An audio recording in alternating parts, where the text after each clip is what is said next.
yang berada di Bapemda, artinya bukan orang-orang sembarang yang dipercayakan menduduki jabatan di situ guna mencarikan solusi ketika ditarget oleh sahabat-sahabat di DPR. Saya rasa pasti mereka punya solusi. Saya menarik tadi yang disampaikan sahabat di belakang bahwa keseriusan dari sahabat di Pemda sendiri, di OPD sendiri, apakah para pejabat kita serius menangani masalah ini? Ya, itu poin pertama dari saya.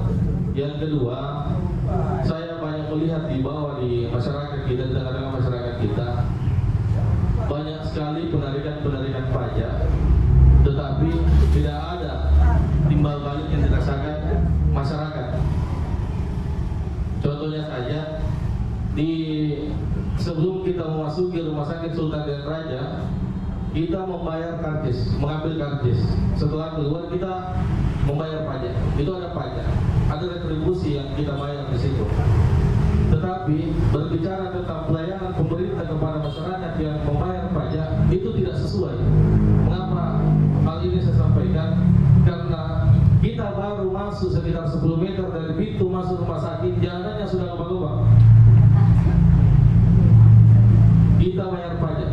Saya bertanya kepada humas di rumah sakit bahwa ada mungkin baiknya jika jalanan itu diperbaiki. Kenapa? Karena ini adalah fasilitas pemerintah, fasilitas pelayanan. Kita bayangkan coba jika masyarakat kita patah tulang habis kecelakaan masuk ke rumah sakit, jalanannya itu kayak bergoyang. Bukan mobil yang bergoyang, jalanannya yang seakan-akan bergoyang. Yang saya ingin sampaikan di sini bahwa mungkin ketika masyarakat memenuhi kewajiban untuk membayarkan pajak, pemerintah harus lebih jeli terhadap pelayanan. Jangan tahunya cuma menarik pajak, sedangkan tidak memperbaiki fasilitas yang sangat dibutuhkan. Mungkin itu juga salah satu masukan dari saya. Kebetulan ada lagi sedikit tambahan dari saya. Saya mengutip tadi sedikit kata dari Pak Sekretaris bahwa salah satu kendala kita di Bulukumba adalah pengusaha yang enggan dipajaki.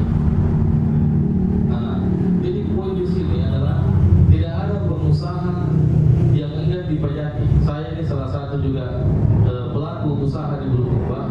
Tidak ada usaha yang enggan dipajaki ketika fasilitas kita sebagai pengusaha kita terpenuhi. Jadi sisa menarik di sini apa-apa kira-kira solusinya, sehingga pengusahanya, pelakunya subjek dari PAD ini memaksimalkan pembayaran pajak. Berbicara objek di Bulukumba, kita memiliki banyak objek. Di Bulukumba di Lawala banyak permadian baru yang terbuka. Di daerah Gantara ada wisata lembah biru, lembah hijau ya, lembah biru ya, lembah biru. Di Kahaya sekarang digali potensinya. Jangan berbicara bira-bira terus. Kita banyak di Wontobahari ada Aparalan, ada Sambuang, ada permadian hila-hila. Masih banyak dari sektor-sektor wisata. Tapi jangan berbicara kita terpaku dalam satu objek. Kita fokus mengembangkan apa sih yang bisa dilakukan pemerintah untuk pelaku pengusaha. Ketika pemerintah sudah melakukan itu, saya rasa pengusahanya sebentar dengan sendirinya akan membayarkan pajaknya. Jadi pola mindset yang kemarin kita bangun bahwa aturan baru pengusaha mengikuti itu salah. Yang ada apa yang diberikan oleh pemerintah dan pengusaha itu akan mengikuti dengan sendirinya. Mungkin itu saja sementara dari saya. Terima kasih. Wabillahi taufiq wal hidayah. Wassalamualaikum warahmatullahi wabarakatuh. Iya, terima kasih para hadirin dan pendengar Radio Cempaka Asri FM. Kita masih di serial diskusi mingguan Rumah Ide atau Pemerintah. Iya, tadi sebelum pembicara yang barusan ini ada saya ke Ketua Tangan di Atas Bulukumba, selaku juga pelaku wirausaha. Komunitas wirausaha. Silakan. Ahli Ahmad Irsyad.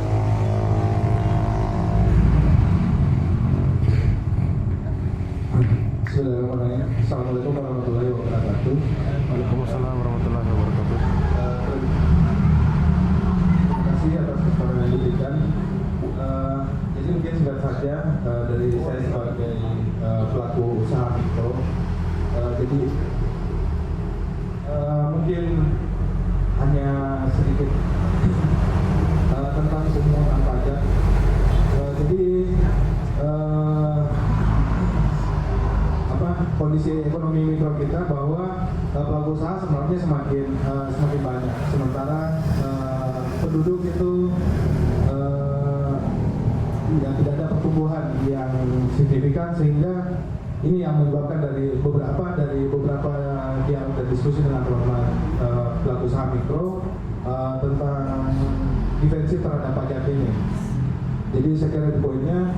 Kemudian ya, alhamdulillah kami sekaligus juga sebagai inisiator Sabtu Keren itu kita berupaya untuk menjadikan sebuah city tour, sebuah destinasi untuk city tour di Bulukumba, dan juga ini bisa menjadi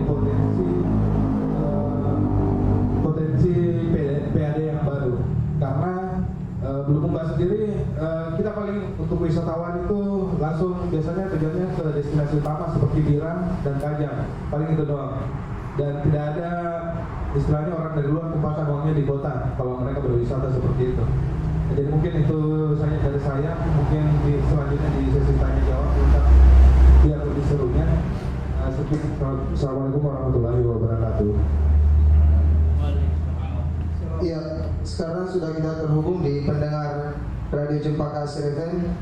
Saya mungkin langsung berikan kesempatan kepada penelpon. Silakan. Halo, assalamualaikum. Ya, silakan. Waalaikumsalam warahmatullahi wabarakatuh. Baik, pendengar Radio Cempaka Asri di mana sedang berada. Tadi Pak Ide Martin kita yang sama hormati ibunya tentang soal pendapatan di daerah, karena ya salah satu dirian keuangan daerah itu di satu sisi lain masuk aja jadi alat juga bagaimana melakukan soal infak daerah. Yang menarik sebenarnya soal PAD adalah database dan amplifikasi dan klasifikasi jenis pajak dan daerah. Nah, kalau tidak punya database soal pajak dan perintah yang jenis pajak dan jadi saja semua angka yang muncul yang menjadi target dan tidak dalam satu faktor terdasar. Makanya hal yang pertama harus dilakukan adalah OPD terkait perlu melakukan penyelidikan tentang yang jenis pajak dan kontribusi daerah itu. Di dalam banyak prinsip bahwa ada jenis restitusi yang bisa kita kategorikan masuk kategori prima, masuk kategori potensial, masuk kategori berkembang, dan masuk kategori terbelakang. Sehingga dengan klasifikasi setiap jenis pajak dan retribusi itu bisa kita sebutkan strategi intervensinya lewat kebijakan pemerintah daerah. Strategi intervensi secara teori itu kan ada dua, ada dalam bentuk ekstensifikasi dan intensifikasi. Intensifikasi kan perluasan objek pajak baru, bagaimana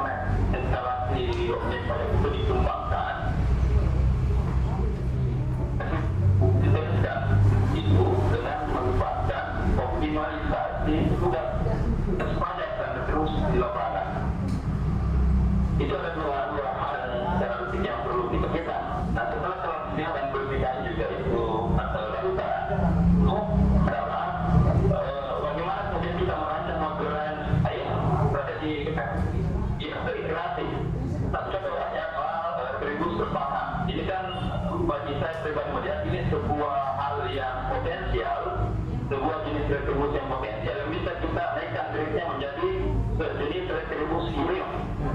Nah sekarang soal retribusi persamaan itu masih dalam kategori perkotaan saja, dan sementara berhak dijelaskan sampai hilang. Nah kenapa harus dirancang secara terintegrasi perencanaannya? Dan persamaan itu tidak melibatkan soal Bapenda saja sebagai penarik retribusi. Di situ ada kantor, ada dinas lingkungan hidup dan kehutanan,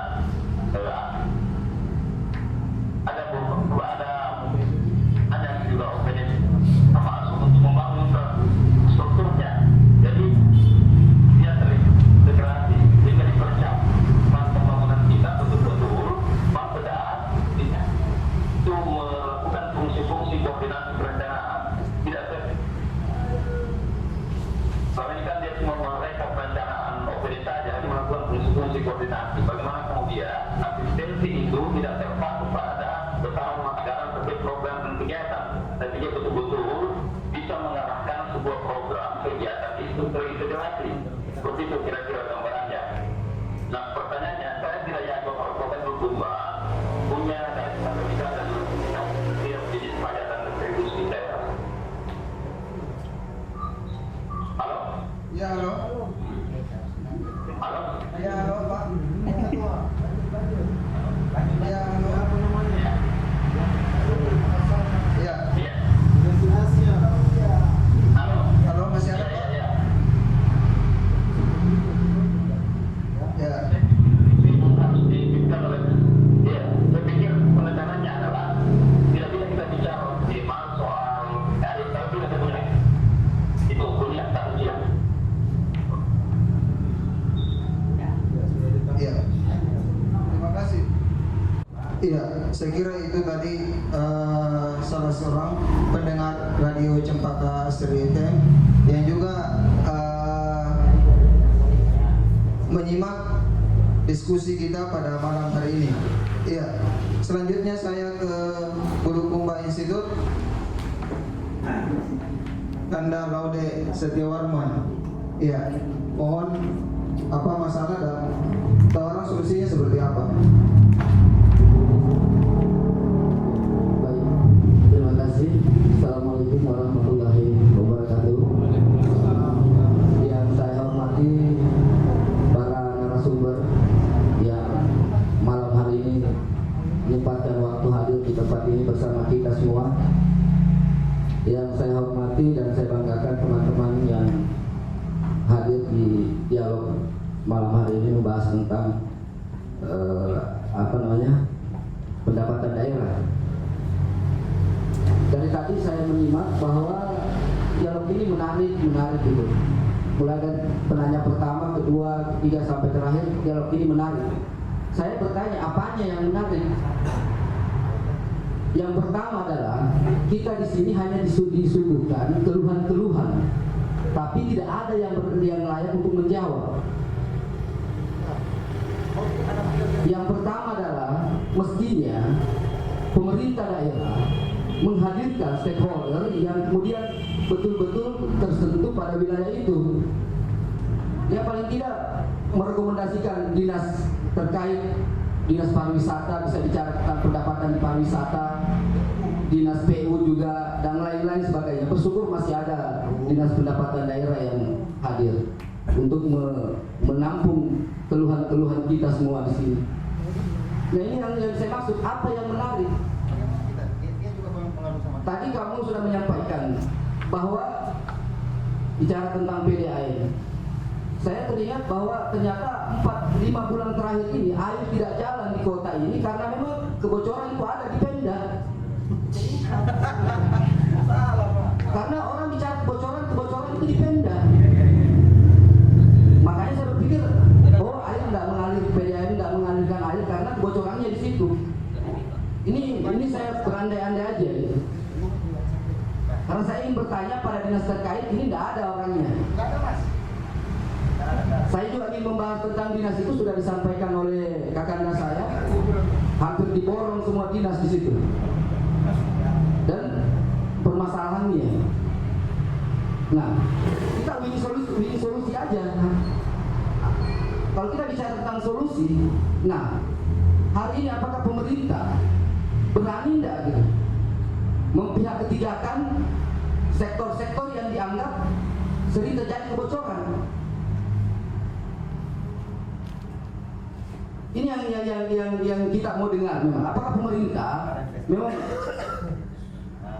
punya keberanian untuk itu? Karena saya anggap bahwa dari tahun ke tahun Bulukumba ini selalu mengalami kebocoran terus. Tidak ada yang bisa menambal kebocoran itu sampai kehabisan. Saya takutnya ke depan ini sudah bukan bocor lagi seperti yang dibahasakan Kasul, sudah tertumpah ini. Ini yang menjadi miris bagi kita semua. Karena pembahasan di DPR apa dan segala macam, memang kita selalu melihat bahwa permintaan yang begitu menggiurkan terlalu besar, namun hasil daripada uang itu sangat kecil.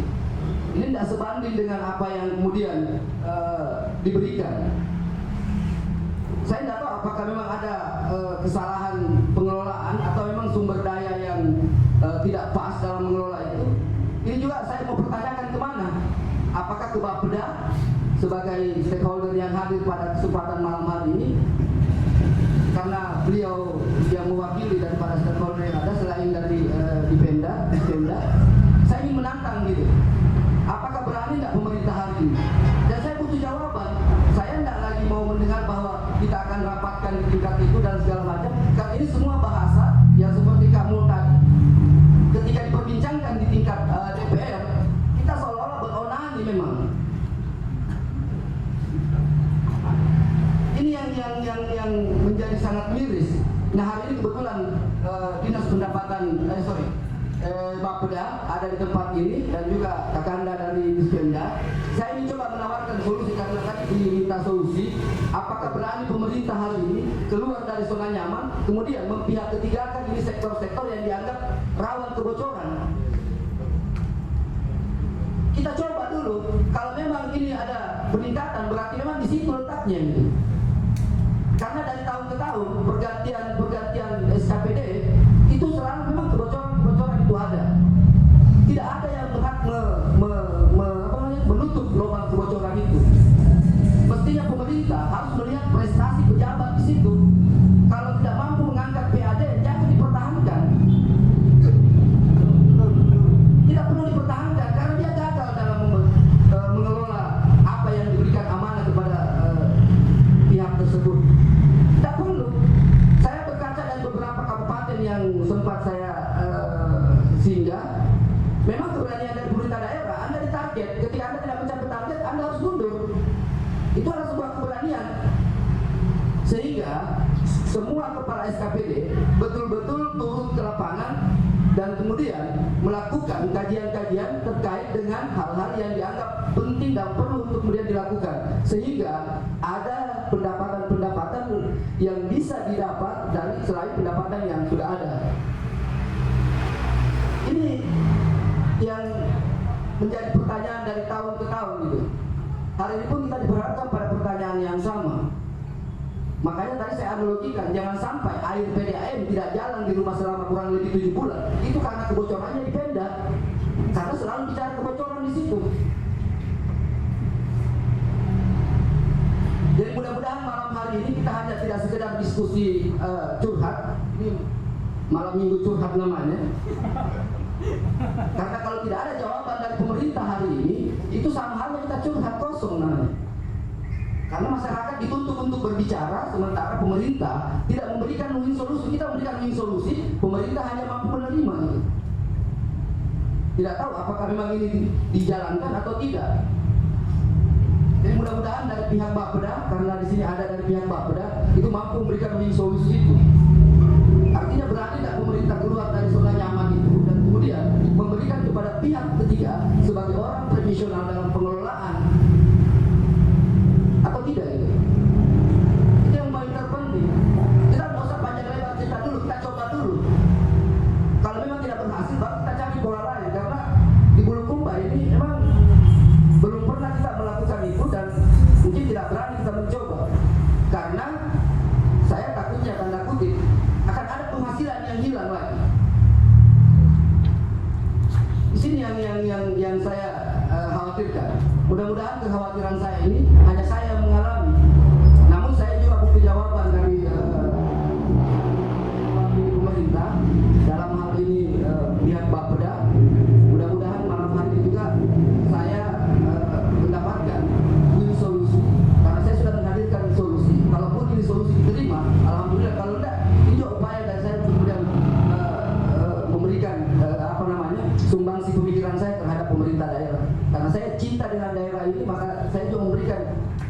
terhadap daerah ini. Tidak sekedar hanya melakukan kritik saja, tapi memberikan win-win solusi.